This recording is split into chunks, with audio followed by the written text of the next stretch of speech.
ଘରର କେଉଁ କୋଣରେ ଦୀପ ଜାଳିଲେ ମିଳିଥାଏ ଶୁଭ ଫଳ। ତ ଭିଡ଼ିଓକୁ ଶେଷ ପର୍ଯ୍ୟନ୍ତ ଦେଖିବା ସହିତ ଭିଡ଼ିଓକୁ ଗୋଟେ ଲାଇକ୍ କରିଦିଅନ୍ତୁ ଓ ଆମ ଚ୍ୟାନେଲରେ ନୂଆ ଥିଲେ ଚ୍ୟାନେଲକୁ ସବସ୍କ୍ରାଇବ୍ କରିଦିଅନ୍ତୁ। ଆସନ୍ତୁ ଜାଣିନେବା। କେବେ ବି ଘରର ଦକ୍ଷିଣ କୋଣରେ ଜଳୁଥିବା ଦୀପକୁ ରଖନ୍ତୁ ନାହିଁ।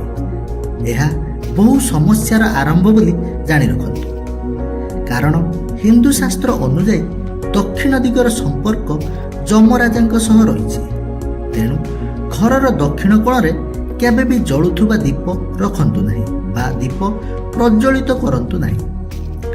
ସବୁବେଳେ ଘରର ଉତ୍ତର ଦିଗରେ ଦୀପ ପ୍ରଜ୍ୱଳିତ କରନ୍ତୁ।